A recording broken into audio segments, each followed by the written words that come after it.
नमस्कार साथियों, मैं विकेश कुमार एक बार फिर से आप सभी को स्वागत करता हूं। साथियों, आज आपके लिए लेकर आए हैं बिहार दारोगा मेंस 2022 के लिए फुल्ली मॉक टेस्ट। और ये साथियों केबीसी नैनो पब्लिकेशन का प्रैक्टिस सेट संख्या 7 है। देखते हैं साथियों प्रमुख प्रश्नों को। पीडीएफ आपको नॉलेज जंक्शन मस्ती टेलीग्राम चैनल पर उपलब्ध रहेगा, वहाँ से आप डाउनलोड करके देख सकते हैं, बना सकते हैं।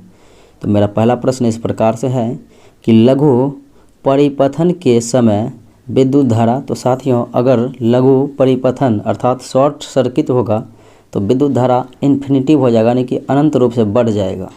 तो क्या होगा कि बहुत ज़्यादा जो है बढ़ जाता है। अगले प्रश्नों को देखें।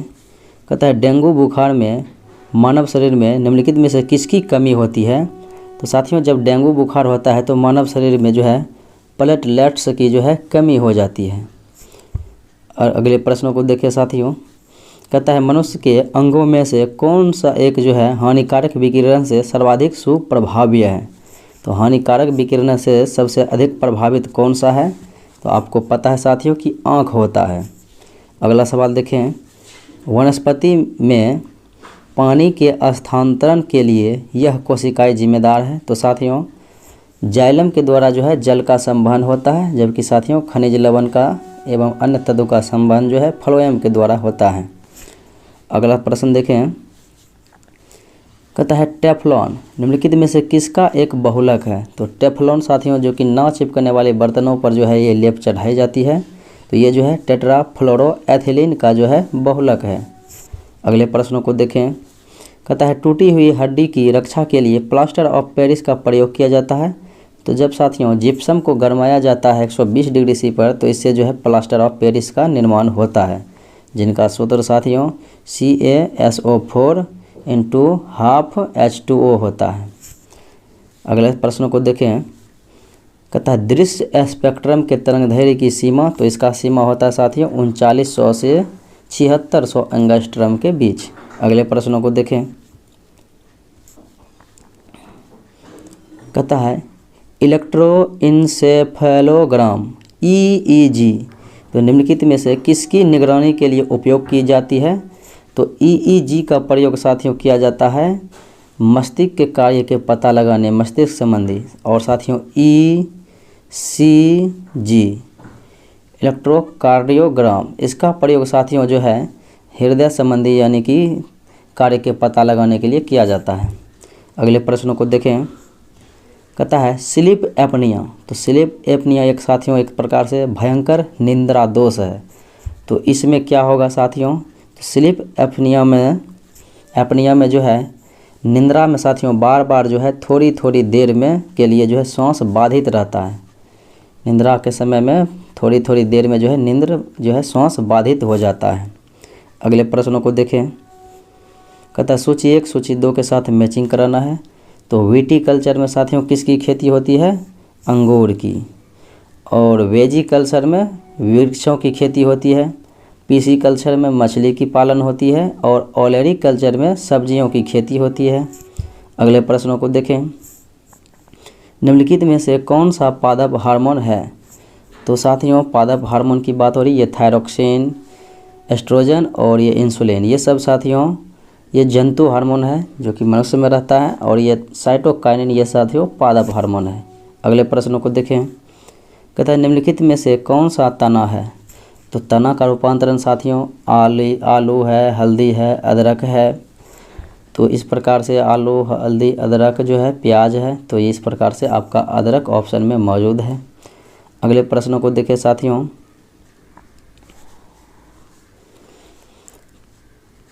कहता है निम्नलिखित में से किसका उपयोग रक्त कैंसर के उपचार में अर्थात ल्यूकीमिया के उपचार में किया जाता है। तो साथियों फास्फोरस 32 का प्रयोग किया जाता है, जबकि कोबाल्ट 60 का प्रयोग कैंसर के उपचार के लिए किया जाता है। सोडियम 24 का प्रयोग साथियों रक्त के थक्का संबंधी पता लगाने के लिए किया जाता है। और आयोडीन 131 साथियों थायराइड ग्रंथि के कार्य की पता लगाने के लिए किया जाता है। अगले प्रश्नों को देखें। निम्नलिखित में से किसे हंसाने वाली गैस लाफिंग गैस कहा जाता है साथियों, नाइट्रस ऑक्साइड को N2O। अगले प्रश्नों की बात करें। प्रकाश संश्लेषण का उप उत्पाद है। तो उप उत्पाद साथियों O2 होता है। अगले प्रश्नों को देखें। निम्नलिखित घटनाओं को कालक्रमानुसार व्यवस्थित कीजिए और नीचे दिए गए कूट का सही प्रयोग कीजिए कि यानी किसकी स्थापना कब हुई थी। तो साथियों, चार्ल्स वुड का जो है घोषणा पत्र 1854 में हुआ था, जिसमें अंग्रेजी शिक्षा पर बल दिया गया था। और हंटर आयोग साथियों, ये जो है लॉर्ड रिपन के समय में 1882 में हुआ था। और सेडलर आयोग साथियों 1917 ईस्वी में हुआ था। और सार्जेंट आयोग की स्थापना 1944 ईस्वी में हुआ था। इस प्रकार से पहले आपका सी होगा, फिर ए होगा, फिर बी होगा, फिर डी होगा। CABD आपका ऑप्शन नंबर डी में है। अगले प्रश्नों को देखें। कहता है सिंधु सभ्यता से संबंधित स्थल में कौन सा जो है उत्तर प्रदेश में है। तो उत्तर प्रदेश में साथियों कालीबंगन तो राजस्थान में है, लोथल तो गुजरात में है, आलमगीरपुर उत्तर प्रदेश में है, और ये हुलास ये भी उत्तर प्रदेश में है। तो 3 और 4 जो है उत्तर प्रदेश में है। अगले प्रश्नों को देखें। निम्नलिखित में से किसने गांधी इरविन समझौते में महात्मा गांधी के लाभ को सांत्वना पुरस्कार कहा था। तो महात्मा गांधी के लाभ को साथियों गांधी इरविन समझौता की बात करें तो वायसराय इरविन और महात्मा गांधी के बीच 1931 में 5 मार्च 1931 को वार्ता हुई थी, समझौता हुई थी। इस समझौते को सांत्वना पुरस्कार कहने वाले थे एलन कैंपबेल जॉनसन। अगले प्रश्नों को देखें। कहता है दशेर कथा एक पुस्तक है साथियों। तो ये जो है सखाराम गणेश देवस्कर के द्वारा लिखा गया। अगले प्रश्नों को देखें। सती प्रथा को गैर कानूनी किसने घोषित किया। तो साथियों भारतीय समाज सुधारक राजा राम मोहन राय के सहयोग से साथियों 1829 ईस्वी में जो है लॉर्ड विलियम बेंटिंग ने सती प्रथा को अवैध घोषित किया था। और ये साथियों ठगी प्रथा को 1830 ईस्वी में जो है कर्नल सलीमन के सहायता से लॉर्ड विलियम बेंटिंग ने समाप्त किया। अगले प्रश्नों को देखें। मुंतखब उल लुबाब का लेखक कौन है। तो मुंतखब उल लुबाब के साथियों लेखक जो है वो है खफी खां। अगले प्रश्नों को देखें। कहता है द्वैध शासन का जनक। तो साथियों प्रांतों में द्वैध शासन के जनक माने जाते हैं सर लियोनस कॉर्टियस को। अगले प्रश्न को देखें। निम्नलिखित में से कौन हड़प्पा और मोहनजोदड़ो के उत्खनन से संबंधित नहीं है। तो RD बनर्जी हैं, KN दीक्षित हैं और MS वत्स हैं, जबकि BA स्मिथ नहीं है। अगले प्रश्नों को देखें।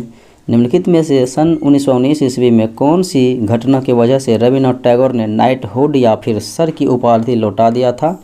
तो 13 अप्रैल 1919 को हुआ था जलियांवाला बाग हत्याकांड। इन्हीं के विरोध में जो है अपना नाइटहुड या फिर सर की उपाधि लौटा दिया था।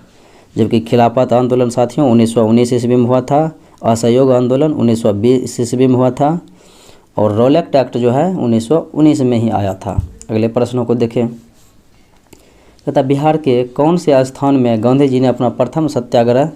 तो साथियों चंपारण में किया था सबसे पहला सत्याग्रह भारत में अर्थात बिहार में 1917 में, जो कि नील की खेती से संबंधित था, जिसमें अंग्रेज़ों को 3 कठिया प्रथा जो समाप्त करना पड़ा। कहता है किस घटना के बाद महात्मा गांधी ने असहयोग आंदोलन को जो है अपनी हिमालय जैसी भूल बताई थी।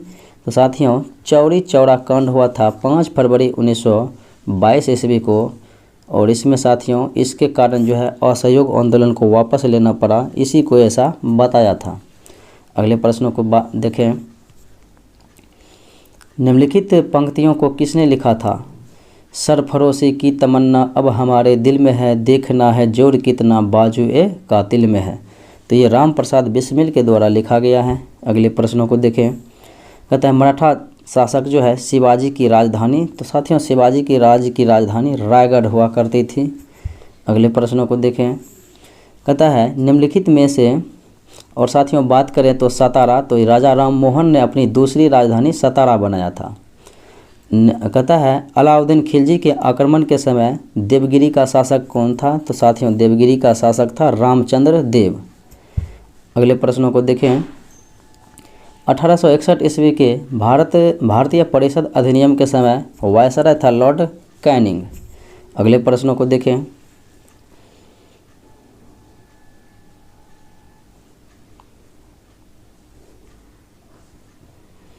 कहता है सुमेलित करने के लिए। तो सुमेलित करते हैं साथियों। कहता है बारदौली कहाँ पर है। तो बारदौली साथियों ये जो है गुजरात में है, बारदोली जो है गुजरात में है, और चौरी चौरा जो है उत्तर प्रदेश के गोरखपुर में है, यरबदा जेल महाराष्ट्र में है, और नौखोली पश्चिम बंगाल में है। अगले प्रश्नों को देखिए साथियों। कहता है राष्ट्रीय कांग्रेस से पूर्व सबसे प्रमुख संस्थाएं कौन सी थी? तो राष्ट्रीय कांग्रेस से पहले साथियों सबसे प्रमुख संस्थाएं इंडियन एसोसिएशन ऑफ कोलकाता था। अगले प्रश्नों को देखिए साथियों।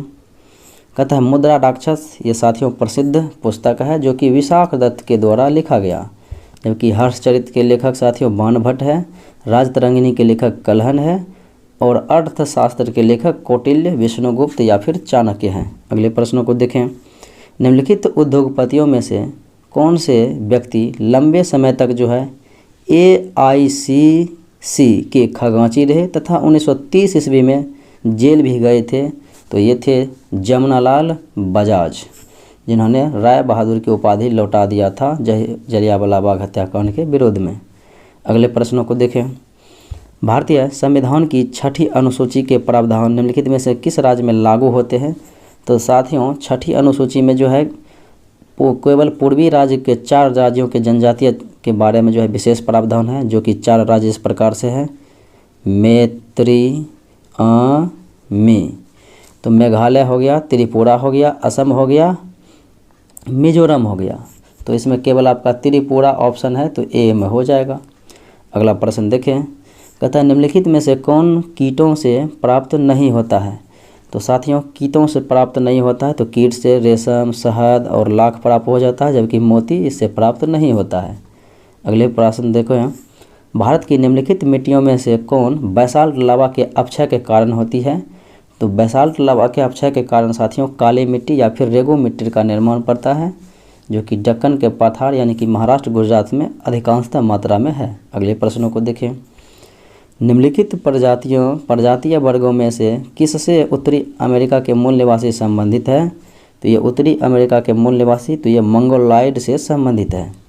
अगले प्रश्न को देखें। निम्नलिखित में से कौन भारत के प्राकृतिक बंदरगाह है? तो भारत के प्राकृतिक बंदरगाह की बात करें साथियों तो यह है कोची और फिर विशाखापट्टनम 2 और 4, जबकि तूतीकोरिन और चेन्नई ये साथियों जो है कृत्रिम बंदरगाह है। अगले प्रश्नों को देखें। निम्नलिखित में से कहाँ पर जो है विश्व का सबसे बड़ा प्रमाणित तेल भंडार है? तो ये है साथियों वेनेजुएला में। अगले प्रश्नों को देखिए। कहता है ड्रॉकेंसबर्ग, तो ड्रॉकेंसबर्ग साथियों पर्वत है कहाँ में? तो यह है दक्षिण अफ्रीका में। अगले प्रश्नों को देखें। निम्न में से कौन सा एक स्थलरुद्ध देश है? तो साथियों दुनिया में जो है कुल मिला के 44 स्थलरुद्ध देश हैं जिनके पास की बंदरगाह नहीं है, वो स्थल मार्ग से ही किसी न किसी देश से जुड़ा हुआ है। लेकिन साथियों सबसे बड़ा अगर बात करें तो वह है कजाकिस्तान। तो कुल इसमें ऑप्शन को देखा जाए तो हंगरी जो है एक स्थलरुद्ध देश है। अगले प्रश्नों को देखें।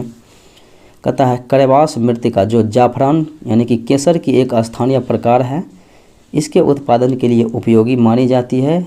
तो साथियों ये जो है कश्मीर हिमालय में पाई जाती है। अगले प्रश्नों को देखें।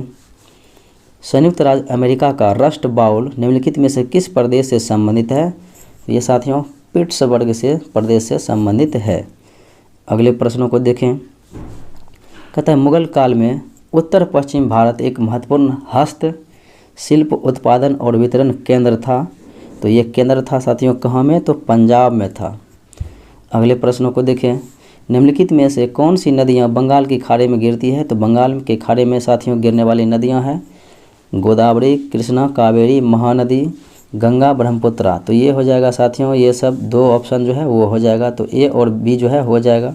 जबकि लूनी, नर्मदा, ताप्ती, लूनी तो कच्छ के रण में विलुप्त हो जाती है, नर्मदा, ताप्ती, माही, साबरमती ये सब अरब सागर में गिरती है। अगले प्रश्नों को देखें। निम्नलिखित में से कौन सा सौरमंडल का भाग नहीं है? तो सौरमंडल का भाग साथियों क्षुद्र ग्रह है, धूमकेतु है, जबकि निहारिका नहीं है। अगला प्रश्न देखें।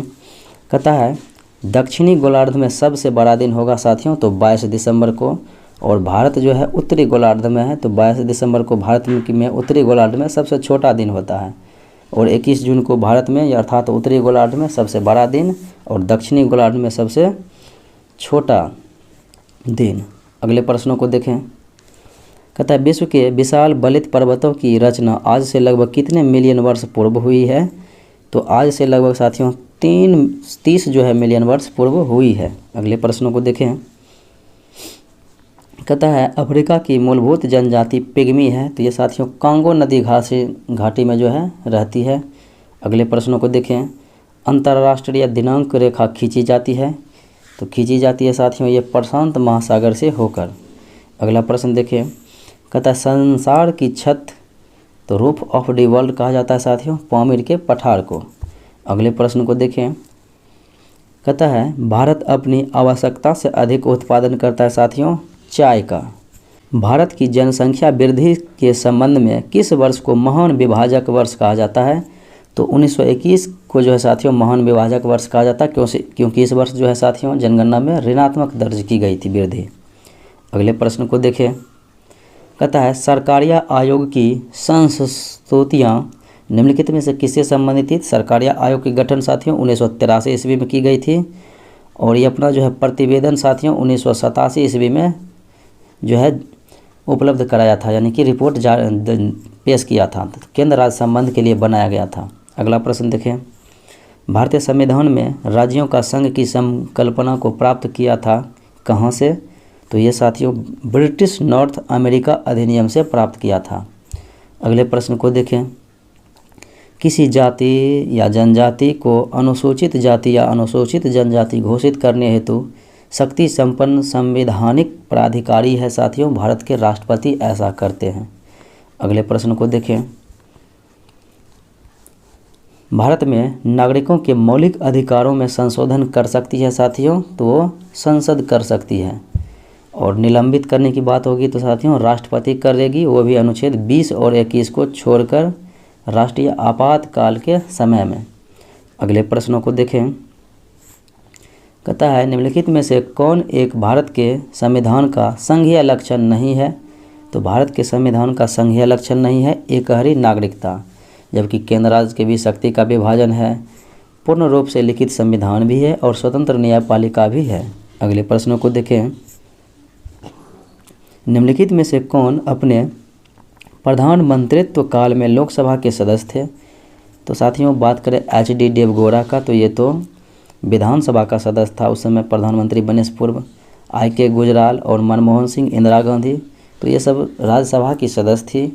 और चंद्रशेखर जो है साथियों ये जो है लोकसभा का सदस्य था। अगले प्रश्नों को देखें। कहता है सर्वोच्च न्यायालय का न्यायाधीश अपना पद त्याग सकता है, तो पद त्याग सकता है साथियों राष्ट्रपति को जो है लिखकर। अगला प्रश्न देखें। अनुसूचित जातियों और अनुसूचित जनजातियों के लिए एक राष्ट्रीय आयोग गठित करने का प्रावधान भारतीय संविधान के किस अनुच्छेद के अंतर्गत किया गया है? तो साथियों अनुसूचित जाति के लिए 338 और अनुसूचित जनजाति के लिए 338 के ये अनुच्छेद में किया गया है। अगले प्रश्नों को देखें। निम्नलिखित में से कौन योजना आयोग तथा राज्य सरकारों के बीच समन्वयकर्ता का कार्य करता है? तो ये करता है साथियों राष्ट्रीय विकास परिषद। योजना आयोग का जो है अंतिम अनुमोदन भी इन्हीं के द्वारा किया जाता है, जिनकी स्थापना 1952 ईस्वी में हुई थी। अगले प्रश्नों को देखें। राज्य विधानसभा में कोई भी धन विधेयक पुनः स्थापित नहीं किया जा सकता है बगैर साथियों किसकी अनुमति के? तो राज्यपाल की संस्तुति के। अगले प्रश्नों को देखें। निम्नलिखित में से किस समिति में राज्यसभा का प्रतिनिधित्व नहीं होता है? तो साथियों लोक लेखा समिति में राज्यसभा का 22 सदस्य होते हैं, जिनमें 15 लोकसभा का और 7 राज्यसभा का। उसके बाद प्रांकलन समिति में 30 सदस्य होते हैं, 30 के 30 लोकसभा के ही सदस्य होते हैं। और प्रांकलन समिति में आंकलन समिति में जो है साथियों सत्ताधारी दल के जो है नेता अध्यक्ष होते हैं, जबकि लोक लेखा समिति में विपक्ष दल के नेता अध्यक्ष होते हैं। अगले प्रश्न को देखें। लोकसभा द्वारा विचारार्थ भेजे गए वित्त विधेयक को राज्यसभा अधिकतम इतने समय तक रोके रखती है? तो साथियों ऑप्शन के अकॉर्डिंग होगा कि 14 दिन तक रोक सकती है। जैसे धन विधेयक को जो है 14 दिन तक वो रोक सकते हैं। धन विधेयक रहे और वित्त विधेयक रहे, दोनों लोकसभा में ही पेश किया जाता है। अगले प्रश्नों को देखें। इनमें से कौन राज्य के नीति निर्देशक सिद्धांत में शामिल नहीं है? तो साथियों मद्य निषेध अनुच्छेद 47 में है, ये तो है काम का अधिकार भी है। और बात करें साथियों समान कार्य के लिए समान वेतन, तो ये भी है 39 के डी में। काम पाने का अधिकार अनुच्छेद 41 में भी है। और सूचना का अधिकार का जिक्र जो है नहीं है। अगला प्रश्न देखें, भारत का संविधान स्पष्टतः प्रेस की आज़ादी की व्यवस्था नहीं करता, किंतु यह आज़ादी अंतर्निहित अनुच्छेद में है साथियों 19 के 1 के अ में। अगला प्रश्न देखें, कहता पंचायतों के लिए कराए जाने वाले सभी निर्वाचनों के संचालन का अधीक्षण, निदेशन और नियंत्रण निहित होता है किसमें? तो साथियों राज्य निर्वाचन आयोग के द्वारा ये करवाया जाता है, इसी में निहित है। अगला प्रश्न देखें, कहता है राष्ट्रपति, तो राष्ट्रपति साथियों संसद का हिस्सा है, क्योंकि लोकसभा, राज्यसभा प्लस राष्ट्रपति के मिलने से संसद का निर्माण, यानी कि तीनों अंग जो है राष्ट्रपति ये संसद का अंग है। अगला सवाल देखें, भारत का प्रधानमंत्री किसके प्रति जवाबदेही होगा? तो साथियों लोकसभा के प्रति जो है प्रधानमंत्री या फिर मंत्रिमंडल सामूहिक रूप से जिम्मेदार होते हैं, जवाबदेही होते हैं, तो हो जाएगा लोकसभा के प्रति, ऑप्शन नंबर सी। अगला प्रश्न देखें, कहता एक एमपी मेंबर ऑफ पार्लियामेंट की सीट को रिक्त घोषित किया जा सकता है यदि वह सदन से लगातार की अवधि के लिए अनुपस्थित रहता है। साथियों अगर कोई भी पार्लियामेंट के सदस्य जो है 2 महीने या फिर 60 दिन सदन में बगैर अनुमति के अनुपस्थित रहेगा तो उनकी सीट रिक्त मानी जाती है। अगला प्रश्न देखें, कहता है किस साल रेगुलेटिंग एक्ट पारित किया गया था? तो रेगुलेटिंग एक्ट 1773 ईस्वी में पारित किया गया था, जिसमें साथियों कोलकाता में सर्वप्रथम 1774 ईस्वी में जो है सबसे पहले सुप्रीम कोर्ट की स्थापना हुई थी, जिनमें 4 न्यायाधीश थे, 3 अन्य थे और 1 मुख्य थे, एलिजा इम्पे। भारतीय संविधान का कौन सा अनुच्छेद संवैधानिक प्रावधानों की संघीय संसद या फिर राज्य विधान पालिकाओं द्वारा बनाए गए नियमों या फिर नियमों पर प्राथमिकता प्रदान करता है? तो ये अनुच्छेद है साथियों 245। जबकि अनुच्छेद 32 के तहत सुप्रीम कोर्ट 5 प्रकार के रिट जारी करते हैं मूल अधिकार से को संरक्षण के लिए, और अनुच्छेद 326 में वयस्क मताधिकार के द्वारा जो है चुनाव का जिक्र है। ई ब्रिज संबंधित है, तो ई ब्रिज साथियों संबंधित जो है यह है सरकारी सेवाओं की पहुंच हेतु एकल प्लेटफॉर्म है, तो यही है ई ब्रिज। अगले प्रश्नों को देखें, कहते हैं मानव पूंजी में बढ़ता हुआ विनियोग अग्रसारित किसको करता है? तो साथियों अग्रसारित जो करता है वो संसाधनों का समुचित प्रयोग का करता है, और उत्पादकता में वृद्धि का और कुशलता में विकास का, यानी कि ये सभी का जो है अग्रसारित करता है, बढ़ाता है। अगला प्रश्न देखें, हरित क्रांति नई कृषि व्यूह रचना का परिणाम था जो 20वीं सदी में प्रारंभ हुआ था, तो किस दशक के दौरान? तो साथियों 20वीं सदी में 7वें दशक के दौरान हुआ था, 1966-67 में। 66-67 बोले तो 7वीं सदी हुआ। अगले प्रश्नों को देखें साथियों, कहता है उदारीकरण, निजीकरण, भूमंडलीकरण की नई आर्थिक नीति घोषित की गई थी, तो ये घोषित की गई थी साथियों 1991 ईस्वी में, और इस समय प्रधानमंत्री नरसिम्हा राव थे और वित्त मंत्री थे मनमोहन सिंह। आर्थिक उदारीकरण का जनक इसलिए मनमोहन सिंह को माना जाता है। तो पूछ रहा था इस समय प्रधानमंत्री, तो ये प्रधानमंत्री होगा नरसिम्हा राव। अगला सवाल देखें, कहता है स्वामित्व के आधार पर निम्नलिखित में से कौन एक अन्य से भिन्न है? तो एक अन्य से भिन्न की बात होगा तो साथियों कंपनी का जो है ऋण पत्र ये के भिन्न है। अगले प्रश्नों को देखें, कहता है पूंजी बाजार से क्या आशा है? तो पूंजी बाजार से साथियों आशा है शेयर बाजार से। अगला सवाल देखें, कहता है निम्नलिखित में से भारत का कौन सा जो है औद्योगिक या फिर आर्थिक गलियारा जापान के सहयोग से विकसित किया जा रहा है? तो यह है साथियों दिल्ली मुंबई गलियारा। अगले प्रश्नों को देखें, एक बालिका का परिचय कराते हुए मोहन ने कहा कि इसकी माता मेरी सास की इकलौती बेटी है। मोहन ने कहा कि मेरी सास की इकलौती बेटी है। मेरी सास का मतलब कि इकलौती बेटी का मतलब हो गया कि ये जो है इसकी जो माँ है, बालिका की माँ, ये मोहन की पत्नी है। तो कहता है मोहन उस बालिका से क्या है? तो मोहन जो है ये बालिका का पिता है, क्योंकि मोहन जो कि ये जो है बालिका इसकी पत्नी की माँ है, तो मोहन इसके पिता हैं। अगले प्रश्न को देखें, कहता है कोड दिया गया है, तो कोड को इस प्रकार से संतुलित करना है।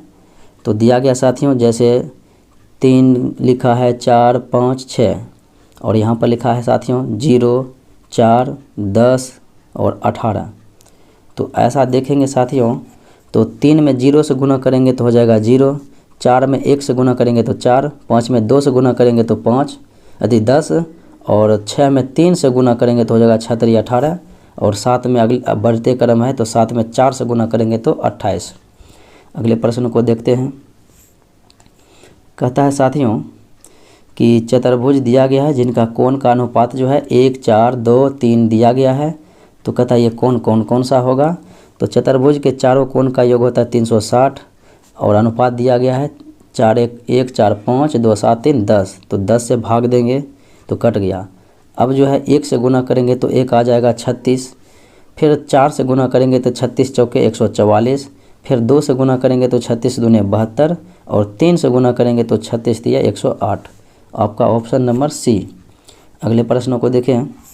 कहता है HIGH को लिखा जाता है 8 9 7 8, तो 4 5 1 6 को क्या लिखा जाएगा। तो साथियों H होता है 8वें अक्षर, I होता है 9वें अक्षर और G होता है 7वें अक्षर और H होता है फिर 8वें।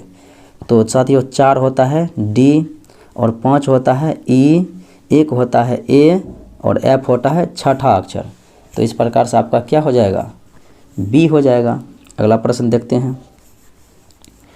कहता है किसी मेज में 3 दरवाजे हैं, इनमें से 3 दराजे हैं और इनमें से एक दराजे में 2 सोने के सिक्के हैं, दूसरी दराज में 2 चांदी के सिक्के हैं और तीसरी दराज में 1 चांदी और 1 सोना 2 का सिक्का है। एक दराज खींचकर उनमें से एक सिक्का निकाला गया है तो और पाया जाता है कि 1 चांदी का सिक्का है। अब यदि अन्य दराजों में किसी एक को खींचकर यूँ ही उनमें एक सिक्का निकाला जाए तो सोने का सिक्का पाने की प्रायिकता क्या होगी। तो साथियों ये बना सकते हैं, तो इसका आंसर आएगा 62.5%। अगले प्रश्नों को देखते हैं साथियों।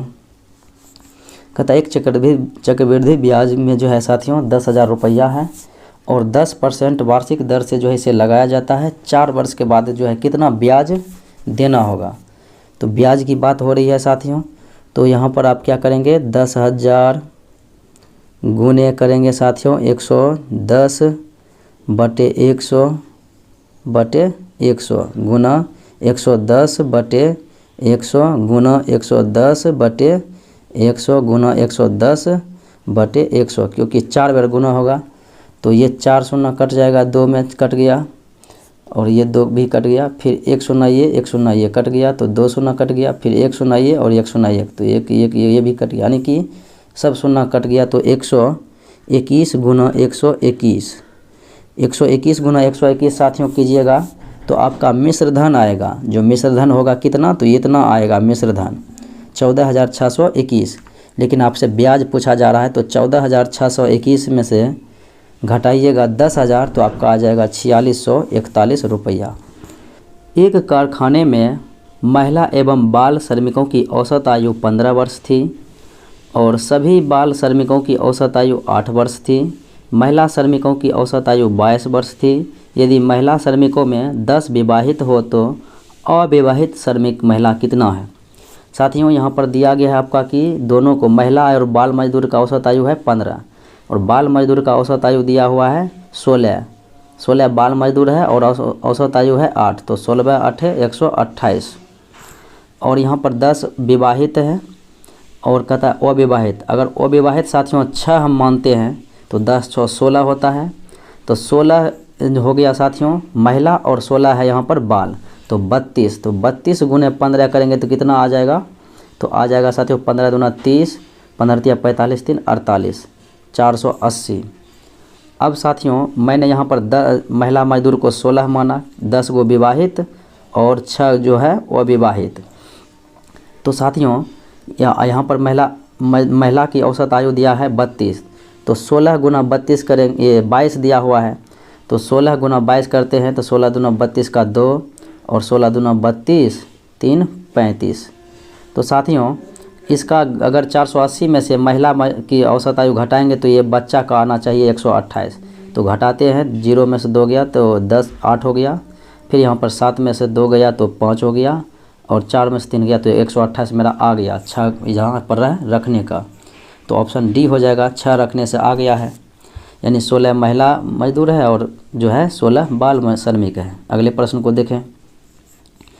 कहता है एक पश्चिमी एक्सप्रेस दिल्ली से मुंबई के लिए 2:30 बजे 60 किलोमीटर प्रति घंटे की रफ्तार से चलती हुई रवाना हुई, और अगस्त क्रांति एक्सप्रेस उसी दिन मुंबई के लिए 4:30 बजे 80 किलोमीटर प्रति घंटे की रफ्तार से रवाना हुई। तो दिल्ली से कितनी दूरी पर दोनों ट्रेनें मिलेगी?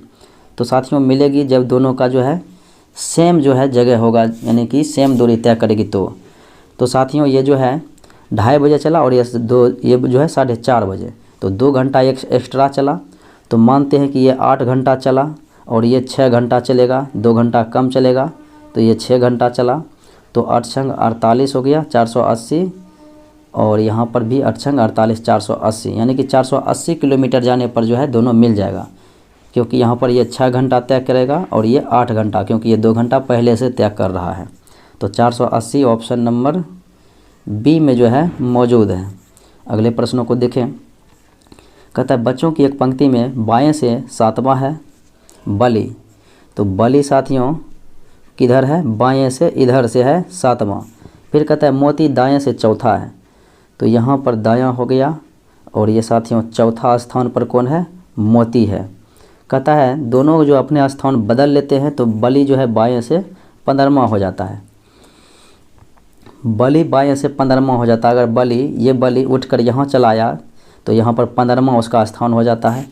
इसका मतलब है कि बलि का स्थान इधर से 4 है और इधर से 15 है, तो 15 4 19 में से 1 जाएगा, क्योंकि 2 बार मैंने मान लिया 4 इधर से भी जोड़ा है 15 इधर से भी, तो 19 में से 1 जाएगा, तो कुल विद्यार्थी की संख्या आ गया 18। अब कह रहा है 18 विद्यार्थी है, तो कह रहा है मोती का स्थान दाएं से क्या होगा? मोती का स्थान दाएं से क्या होगा? तो मोती साथियों यहाँ पर उठ कर आ गया, 7 इधर से आ गया, और 18 में से 7 जाएगा तो हो जाएगा साथियों 11 प्लस 1 करेंगे तो हो जाएगा कितना? 12वां स्थान है। मोती का जो है दायां से 12वां स्थान हो जाएगा। तो ऑप्शन नंबर देखते हैं ये कहाँ पर है? 12वां ऑप्शन नंबर साथियों यहाँ पर है डी में। अगले प्रश्नों को देखें। कहता है निम्नलिखित आकृति में त्रिभुजों की संख्या कितनी है? तो साथियों त्रिभुज अगर आप काउंटिंग करेंगे तो आपको आ जाएगा, तो ये हो जाएगा साथियों कुल 22 त्रिभुज। अगले प्रश्नों को देखें साथियों।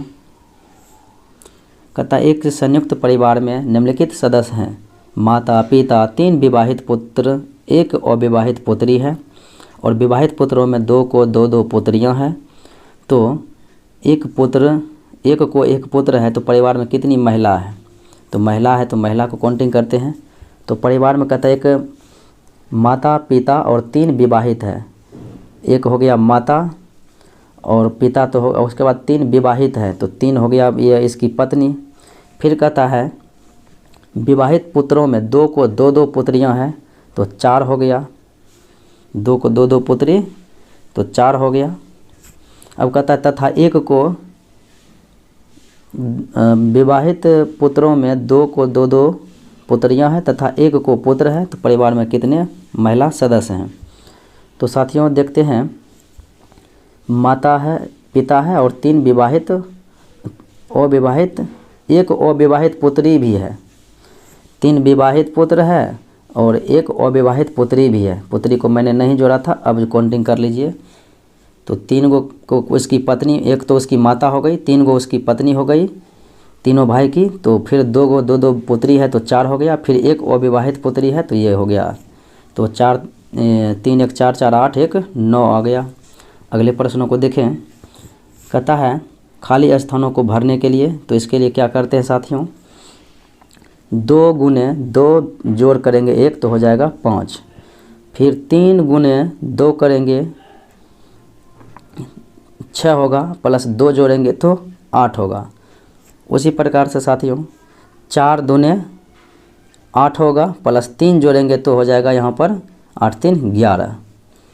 उसी प्रकार से फिर 1 गुने 2 करेंगे 2 + 4 जोड़ेंगे तो हो जाएगा 6, यानी कि इधर वाले गुना होंगे और उसके बैक वाले उसमें काउंटिंग होंगे।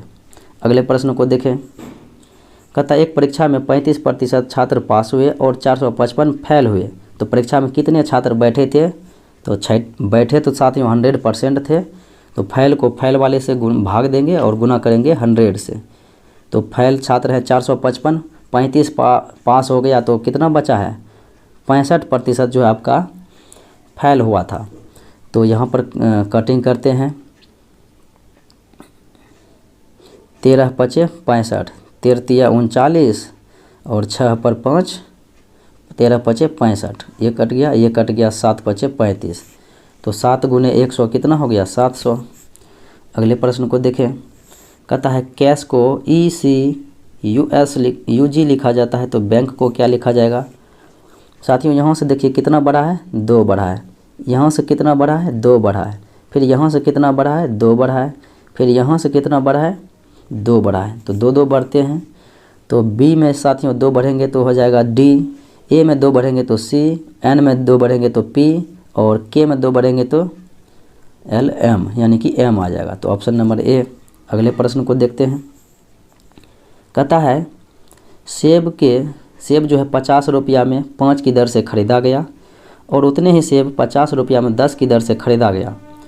तो 50 रुपया में 5 की दर से ख़रीदा और 50 रुपया में 10 की दर से ख़रीदा। तो कुल मिला के साथियों ये 50 में 5 भाग देंगे तो यहाँ पर आएगा 10, 50 में 10 से भाग देंगे तो यहाँ पर आ जाएगा 5, तो 15। और इसका औसत हो जाएगा कितना साथियों? 15 रुपया में ख़रीदा तो हो जाएगा 7.5 रुपया। अब कहता है उन्हें मिलाकर 50 में 6 के दर से बेचा, तो 50 में 6 के दर से बेचा का मतलब हो गया 8.33 के दर से बेचा। तो कहता है लाभ प्रतिशत, तो लाभ कितना हो रहा है साथियों?